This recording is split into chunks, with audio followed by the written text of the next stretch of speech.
Maraming nagtatanong ngayon kung sino na nga ba talaga ang Senate President. Kasi kanina, bago mag-end ang live stream ng Senado, ito ang nangyari. Thank you very much, Madam President.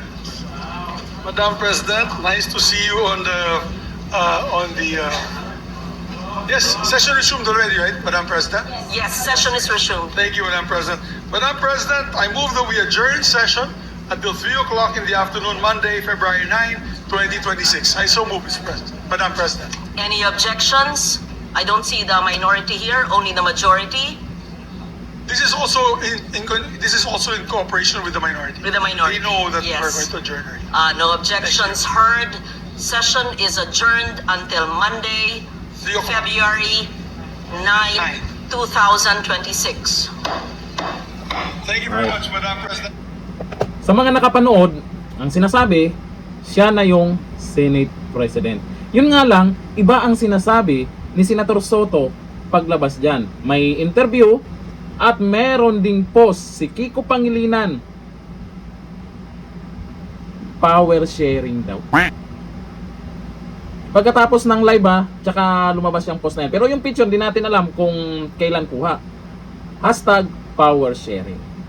May mga lumabas na balita na hindi daw natuloy, pero bakit siya na yung nakaupo dyan? Pansamantala daw. O ayon dito sa balita ngayon, hindi natin alam kung ano talagang nangyayari dyan sa Senado. Ayon dito sa balita ngayon, 17 senador handa umanong sumuporta kay Senator Roland Legarda bilang bagong Senate President.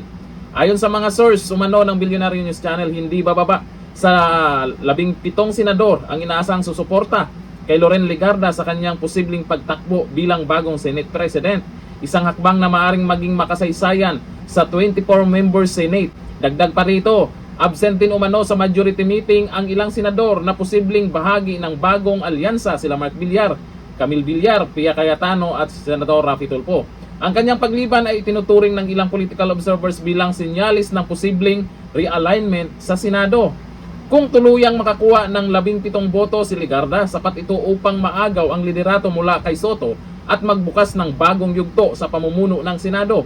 Sa ngayon, wala pang opisyal na pahayag mula sa mga senador. Yun nga lang, kanina kasi, kaya nga naguguluhan po yung nakapanood dyan, si Legarda na yung tinawag na Madam President. Pagkatapos, ito namang si Soto, may interview din, iba naman yung paliwanag niya. Ang sabi, hindi daw tuloy. Ano ba talaga? Kasi hindi po nila in-announce. Hindi po sinabi ng mga senador na may bago na tayong Senate President. Ano ba talaga? Anong ginagawa nyo ngayon dyan sa Senado? Ang daming nag-aabang kanina. Tapos pagbalik ng live, nakikita si Loren Legarda. Siyempre, iniisip ng karamihan, siya na yung pumalit.